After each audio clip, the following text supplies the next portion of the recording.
final segment. I'm going to jam in a whole bunch of your phone calls here at the end. We Googled television watching Alzheimer's. 4,700 articles came up.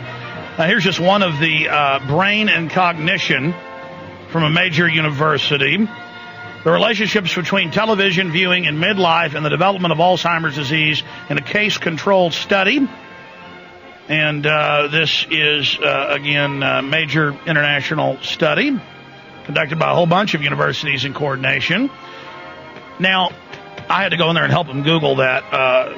What they pulled up was something totally separate, but I can speak to that as well. TV watching makes you obese. BBC. Google that. You can go read it right now. Scientists have come up with proof that watching television can be bad for your health. It increases diabetes, obesity, all this. And it says, Dr. Who said he was not surprised that watching television seems to have such a powerful effect. Compared with other sedentary behaviors, like reading a book, TV watching is associated with lower resting metabolic rate. Okay, now, why is that? Well, we have studies on that, and we know exactly why that happens. Because of the wavelength and the flicker rate, on average, it takes about 45 minutes for an adult, even less for a child, to first become hypnotized by television. Once that happens, it takes a matter of seconds. You ever caught yourself hours go by, you're drooling watching TV?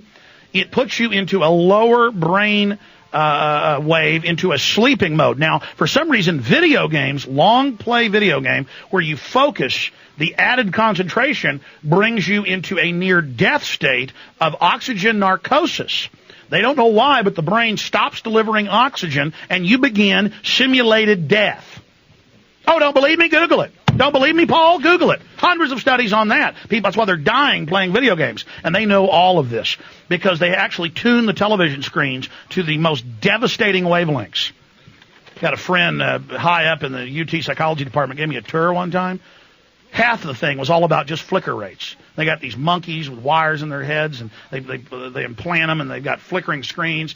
The Pentagon's funding it. DARPA, just how to control the monkey. And that testing is for you. How to devastate. How to militarily hard hit you. You're under military attack, ladies and gentlemen.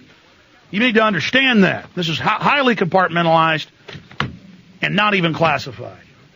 Hey, you can just laugh at me all day if you want. This is how a human's supposed to act. You yell and scream about your football team losing or winning. I yell and scream about discovering this. But here it is, ladies and gentlemen. Study from 2005, and there are hundreds of them. You can go read them all for yourself right now if you care.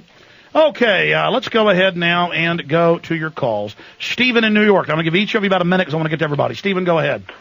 I'd like to get your opinion on some info I remembered about Pakistan, the situation there. First, I remember when the Marriott in Islamabad was bombed, and Zardawi was giving a speech, and I was like seeing that he was smirking. I didn't even take that into account. And then I read a story some months after that. It was the commander of CENTCOM, Petraeus. He was talking to some ambassadors, an AP story, and they were just grinning like it was nothing.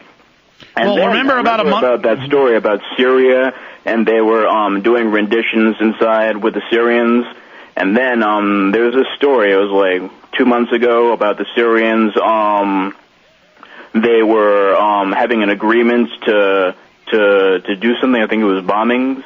And then after that, you remember the story, U.S. had tacit deal with the Pakistani government to do the drone airstrikes. Yes. And then I'm just thinking, it just seems very strange. No, that's what the Pakistani at a level it seems just staged, just like Hitler and World War II and all the other wars. Yeah, the Pakistani government is saying that their intelligence agencies are run by the U.S., not our government, people that control us, and that they have staged the attack on India as a pretext for the main government to be overthrown by Pakistani intelligence controlled by the West. Yes, but it seems like at a level, whatever is going to happen in Pakistan, it seems like both sides are owned by the same team, as always. But absolutely great points. Good to hear from you. Wish we could talk for an hour. Ian in Texas, you're on the air. Go ahead.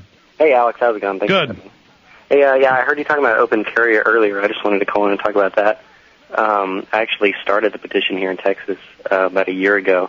Yeah, we need Vermont-style carry, no classes, no nothing. The Second Amendment's in force, crime rates implode, accidents implode. We need citizens carrying firearms now.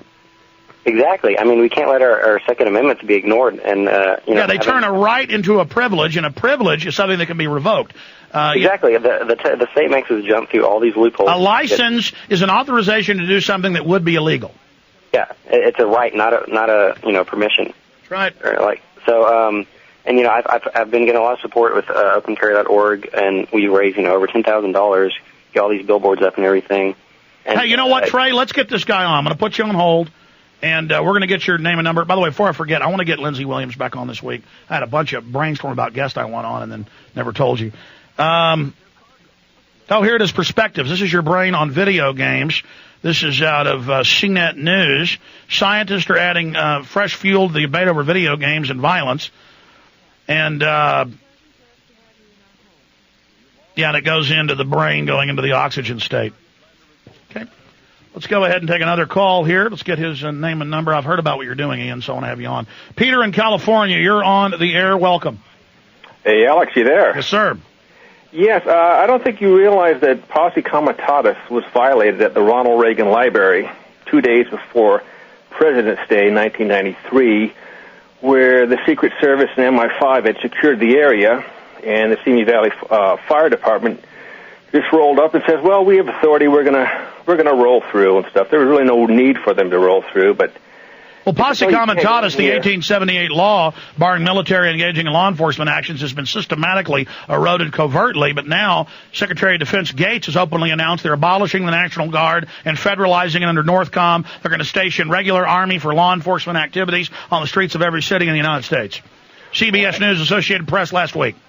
Well, what happened is this fire truck started to roll forward to go through, and with that, MI5 pulled an automatic weapon on the Simi Valley Fire Department. That's a fire. Well, they use Russians, MI6, and Israelis and French, source Newsweek, to kill the Davidians when they firebombed that place in 1993. So, yes, foreign troops can come take part in this action, but citizens are slaves. Great point. I'm moving fast to get into everybody here. Mark in Florida, you're on the air worldwide.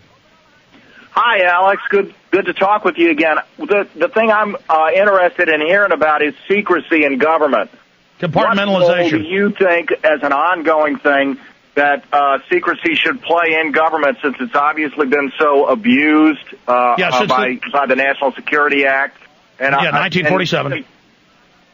Hello, Alex? Well, I mean, we've gone way past that now to answer your question. Now they've transferred more than 2/3 of intelligence gathering against the American people to private corporations and mercenary groups that are violating the Fourth Amendment. And so, yes, the national security state operating with total anonymity, unlimited funding, bringing in the drugs, is now just taking the whole country over. Go ahead.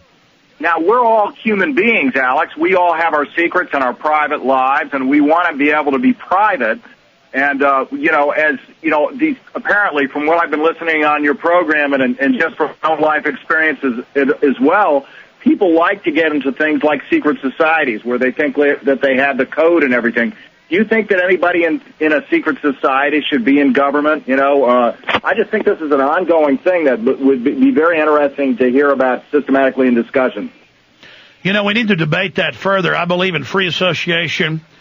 And it's very dangerous to, the tyranny it would take to stop people being in secret societies and government would be probably greater than the tyranny they're bringing forward. But I am for exposing them, resisting it, and when they engage in corruption or in mafia tactics, that's a secret society, then they should be brought to justice. Excellent question. Again, I just respect all your calls. I'm sorry I'm going so quick, but I want to get to everybody. Chuck in North Carolina, you're on the air worldwide. Go ahead. Hey, Alex, you're homeschooling material for me, my wife, and my 2 daughters. Just want to say one thing I have a problem with is the Jim Morrisons and that type of thing on the show throughout the week. Wish we could keep it to Merle Haggard and some other better music besides that point. Well, we do play some classical music, but Trey's in there with his music playing. I like a lot of that. I like the way it sounds. It's just the ones that profess to be in the Satan and stuff and like that, and I know you're not part of that, Alex. I love you. Like I'm saying, just anyways, I wish we could get rid of the Jim Morrisons and stuff like that. Anyways, North Carolina's talking about putting toll roads on I-77. Georgia's putting toll roads on I-85. They're seizing our main infrastructure and bringing in total tyranny. Alex, Mike, and many others, we are out of time. Sorry. Be back next Sunday live, 4 to 6 p.m. Central, 5 to 7 Eastern. That's 2 to 4 Pacific, 3 to 5 Mountain. Man, folks, I only covered just the tip of the iceberg, the thin veneer. There's thousands of other points I can make. So many things that are going on I want to warn you about. Understand this, I'm not making any of it up. All I do is research this. All I do when I go to sleep is dream about this stuff. I eat, drink, and sleep it. It's diabolical. We've got to come together. We've got to stop it. I'll see you on the web at Infowars.com and PrisonPlanet.com. Now get out there and take on the tyranny. Stand up for human liberty.